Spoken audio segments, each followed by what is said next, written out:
In the dim light beneath the wing of a worn bomber, a man in grease-stained coveralls tightened the last bolts on a weapon no handbook had ever approved. The morning air was still, almost fragile, as if holding its breath while he worked.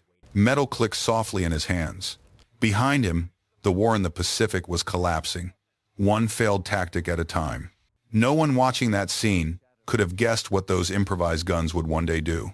The Americans had tried everything: high-altitude bombing that missed its mark, medium-altitude runs that left crews exposed and dying. Convoys slipped through the gaps, and every failure carried a weight measured in lives, not numbers. Yet here, far from the committees and specifications, a single mechanic turned pilot believed the answer was simpler. Hit lower, hit faster, hit harder. What he built on that quiet morning would soon rewrite the logic of naval warfare. But how did an unauthorized idea, born in the dust of a remote airfield, end up destroying thousands of enemy troops in barely 15 minutes? To understand that transformation, we have to return to the moment when desperation met innovation, and history bent under the force of one man's resolve. In the months before that quiet morning on the airfield, the war in New Guinea had taken on a grim rhythm. Convoys moved freely across the sea. American and Australian forces, stretched thin across jungle outposts and crude airstrips, could only watch as Japanese reinforcements arrived almost unchallenged. The official tactics had failed. The men on the ground knew it. The pilots who flew the missions felt it even more. The heart of the problem was simple. Bombers were never meant to fight at the altitude where survival depended on raw nerve. High above the clouds, they were safe but useless against maneuvering ships. At medium height, they became perfect targets. And down low, where accuracy finally improved, they lacked the forward firepower to silence enemy guns before being torn apart. The crews paid the price for these contradictions. Reports of pilots lost while following the textbook became painfully common. The stories were nearly identical. A clean approach, a steady bomb run, then a burst of fire from a transport or destroyer, and the bomber never returned. These were not reckless men. They were following a doctrine built for another kind of war. Among the officers who saw the truth most clearly was a middle-aged captain named Papy Gunn. Before the war, he had flown civilians across the Philippines and maintained his own aircraft. When the Japanese invaded, his world burned overnight. His family was captured in Manila. He escaped to Australia with little more than the clothes he wore and a quiet determination to strike back however he could. Rules mattered less to him now. Results mattered more. He spent long nights in salvage yards, searching through the wreckage of fighters that would never fly again. What he pulled from those broken machines were the pieces of an answer: heavy machine guns, wiring that could be repurposed, steel that could be reshaped. He knew the bombers needed teeth, and no regulation was going to provide them in time. The first real proof came with the A-20 light bomber. Gunn and a handful of mechanics removed the bombardier station and bolted 50 caliber guns into the nose. Fuel lines and ammunition feeds were improvised from whatever parts survived the salvage piles. None of it was standard, all of it was risky. But the aircraft that rolled onto the runway was something new. Not a bomber waiting for fighters to protect it, but a predator built to dive low, fire first, and survive. When those modified A-20s roared into combat for the first time, they hit a Japanese airfield at dawn. The low attack caught the defenders off guard. Fighters still parked on the runway burned under the burst of heavy guns. Fuel trucks erupted. Ammunition stores ignited. What mattered most was this: every American aircraft returned home. The message was unmistakable. Low-level attack could work, but only with overwhelming forward firepower. That realization would soon push Gunn and the men who believed in him toward a weapon far more powerful than the A-20. A weapon that would force the enemy to rethink everything they believed about naval protection. As the war pressed deeper into the Pacific, the modified A-20s proved one thing beyond debate. Forward firepower changed everything. But the A-20 was still a light bomber with limited range and payload. The Allies needed something larger, something that could fly farther, hit harder, and survive the kind of missions where every second of exposure meant life or death. For General George Kenney, that answer was the B-25 Mitchell. The aircraft had potential, but in its standard form, It was trapped in the same limitations that doomed earlier bombers. Two forward-firing guns were not enough to silence deck crews or break the accuracy of anti-aircraft fire. Gunn understood this immediately. He also understood the risks. The moment he tore out the bombardier's compartment and began reinforcing the nose with steel plates and heavy machine guns, he stepped beyond every regulation the Army Air Forces had ever written. The first Strafer prototype took shape under harsh lights in a makeshift workshop. Panels came off. Plexiglass nose sections disappeared. Ammunition boxes were welded into place.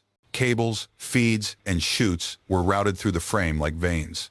Gunn added gun blisters along the sides, then 2 more guns under the cockpit. 8 in total, all firing forward, all controlled by a single button under the pilot's thumb. It was not elegant, it was not approved, but it was devastating. When the aircraft took to the sky for its initial test, the recoil shook the frame so violently that rivets snapped and panels buckled. Yet the guns held their aim. 8 streams of fire merged into a single torrent, powerful enough to peel steel from a ship's hull. The handling problems were real, and the risks were obvious, but Gunn and his team worked relentlessly to stabilize the design. They moved equipment aft, added ballast to the tail, and removed defensive turrets that no longer mattered in a low-level fight. The B-25 became nose-heavy, but manageable, and the firepower it carried dwarfed anything in the theater. By early 1943, 12 Strafer B-25 seconds were delivered to Major Edward Lana's 90th Bomb Squadron. Lana saw immediately what they represented, a weapon built not for doctrine but for survival. He trained his men the way a fighter squadron trains. Altitude was no longer measured in thousands of feet but in tens. Speed, angle, timing, the essentials of a low-level run were drilled until instinct replaced caution. The pilots learned to trust their aircraft, even as they wrestled with its new weight and the turbulence created by its own guns. While they trained, intelligence officers tracked a looming threat. A Japanese convoy was assembling at Rabaul, preparing to move nearly 7,000 troops to New Guinea. If those reinforcements reached the front lines, the Allies would face a new and far stronger enemy. And so the stage was set. A massive convoy moving south, a new kind of bomber waiting on the ground, and a battle that would test whether Gunn's illegal design could stand against one of the largest troop movements Japan had attempted. The moment was approaching when innovation would collide with necessity, and the fate of an entire campaign would hinge on the decisions made by a handful of pilots flying barely above the waves. Dawn on the 3rd of March 1943 broke over the Bismarck Sea with no hint of what was coming. The water lay calm beneath the Japanese convoy. 8 transports packed with soldiers, 8 destroyers guarding their flanks, and a sky they believed they controlled. They had reasons for confidence. High-altitude bombing had failed them before, and Allied aircraft rarely struck with enough precision to stop a moving force at sea. What they did not know was that the attack approaching them had been reshaped by desperation, anger, and a mechanic's refusal to accept the limits of official doctrine. The first wave arrived from above. B-17 seconds dropped their bombs from medium altitude, scattering explosions across the convoy's perimeter, but scoring few decisive hits. Japanese fighters surged upward to meet them, dragging air cover away from the sea. It was a familiar pattern. But the real blow was still below the clouds, racing across the waves. The second wave came in at wave-top height. Australian bow fighters skimmed the surface, firing cannon shells that ripped through bridges, fire control stations, and exposed crews. Their attack left the convoy stunned. Many anti-aircraft guns were angled too high, built to track threats from above, not predators striking from the horizon. For a few seconds, there was only confusion, metal clanging, officers shouting, ships turning without orders. Then the Strafer B-25 seconds arrived. Major Edward Lana led the first element. 3 bombers flying so low that their propellers seemed to cut lines across the sea. At 1,000 yards, Lana pressed the trigger. The 8 .50 caliber guns answered as one. The sound was a violent, physical force that filled the cockpit. Tracers raked the nearest transport, slicing through steel, shattering bridge windows, cutting down every crewman trying to reach a gun mount. Within moments, the ship was blind, leaderless, and unable to steer. At 300 yards, Lana released his bombs. They struck the water, skipped like stones, and slammed into the hull at the waterline before detonating deep inside the cargo decks. The transport broke apart in less than 3 minutes. Hundreds of soldiers never reached daylight. His wingmen hit 2 more transports. One lost its boilers in a burst of steam and fire. Another took a blast amidships that opened a 20-foot wound. Lifeboats toppled. Men leapt into the sea. The convoy that had been tightly organized only minutes earlier dissolved into chaos. Behind Lana, more B-25 seconds pressed their runs. Destroyers tried to maneuver, but many had already lost their bridge crews. One vessel, attempting to evade, collided with a damaged transport. Both were doomed. By the time the final Strafer pulled away, the sea behind them was a field of burning oil, overturned lifeboats, and collapsing hulls. The crushing reality settled quickly. More than 3,000 Japanese troops were gone. 8 transports sunk, 4 destroyers lost, 2 more crippled. What had begun as a reinforced march to strengthen the front in New Guinea had turned into one of the most catastrophic defeats Japan suffered at sea. For the Allies, the cost was not small. Airmen lost, aircraft gone, but it was nowhere near the scale of what they had inflicted. The balance of the New Guinea campaign shifted permanently in those 14 minutes, and every part of it traced back to the decision to break the rules, add more guns, and bring the fight down to the surface of the sea. In the hours after the battle, the scale of the victory rippled far beyond the waters of the Bismarck Sea. Across Allied headquarters, messages poured in damage reports, reconnaissance updates, and early assessments of what the loss meant for Japan. But in the United States, thousands of miles away, the first reaction was disbelief. Engineering officers at Wright Field had warned repeatedly that the modified B-25 seconds were unsafe. Now, those same aircraft had returned from one of the most intense, low-level attacks of the Pacific War, with all crews accounted for. The contradiction was impossible to ignore. Inside Washington, the discussion turned quickly from regulations to results. General Hap Arnold, who had once relied on the caution of his engineers, now faced evidence that broke every assumption of traditional bomber doctrine. The Strafer B-25 had done what no standard design had ever achieved. It had dominated a convoy defended by destroyers and fighter cover, and it had done so in minutes, not hours. The question shifted from whether the modifications were acceptable to how soon they could be standardized. In that moment, American air strategy bent decisively toward innovation driven from the front lines. For Japan, the consequences were immediate and severe. The report filed by the captain of submarine I-26 made its way into Imperial Navy intelligence. His account described an attack so sudden and overwhelming that resistance was nearly impossible. Low-flying bombers, he warned, were now the greatest threat to any daylight convoy. The conclusion was stark. No reinforcement group should attempt to cross contested waters under the sun again. This single shift crippled Japan's ability to sustain its forces in New Guinea, where isolation soon became as lethal as combat itself. The wider world saw something else.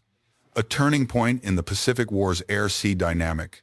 Allied commanders in other theaters studied the coordinated use of bow fighters, A-20 seconds, and B-25 seconds, with renewed interest. Low-level attack was no longer an experiment. It was a proven doctrine. Squadrons across the Pacific began requesting Strafer configurations. Even in Europe, where different threats shaped the battlefield, aircrews took note of what concentrated forward fire could achieve against hardened positions. What began as an unauthorized field modification had reshaped the strategic landscape. It showed that adaptation, quick, risky, improvised, could alter the trajectory of an entire campaign. And it reminded every nation watching that the war would be won not only by factories and headquarters, but by the men who refused to accept limits when lives depended on change. When the sea finally calmed and the smoke drifted away, the wreckage of the convoy told a story that would echo far beyond the South Pacific. It was not simply the end of a battle. It was the beginning of a new understanding of how wars are won. The men who flew those low-level runs returned to their airfields, exhausted, shaken, and changed. Yet none of them claimed the moment as their own. They pointed instead to the mechanic who had handed them a weapon capable of turning the tide. Papy Gunn never looked the part of a revolutionary. He had no engineering team, no formal authority, and no interest in recognition. What he had was conviction. He saw a problem that was costing lives and refused to wait for permission to solve it. His ideas were hammered into shape with scavenged steel and sleepless nights, tested not in laboratories, but in the violent air above the ocean. And in the end, they worked. They saved crews who would have died under the old doctrine. They reshaped the B-25 into an aircraft feared across the Pacific. They changed the course of entire campaigns. Yet history does not always keep track of the men who work in grease and shadows. Gunn's name rarely appeared in official records. His innovations were absorbed into production lines, manuals, and tactics without the story of how they began. Even the grave that now carries his rank and service says nothing of the thousands of lives altered by his determination. But his legacy survives in the aircraft that still stand in museums, their solid noses and forward guns quietly telling the truth. Someone, somewhere, chose to break the rules at the exact moment it mattered most. For those who study the Pacific War, the lesson remains as sharp today as it was in 1943. Progress is often born from uncertainty. Courage comes not only from the cockpit but from the workshop, from the willingness to challenge what has always been done. And every battle contains a moment when a single decision made by a commander, a pilot, or a mechanic bends history in a new direction. If this story speaks to you, share your thoughts below. What lessons do you see in the risks these men took, and which forgotten figures of the war deserve to be remembered next? Thank you for watching. The battles may be long over, but the history is still being written.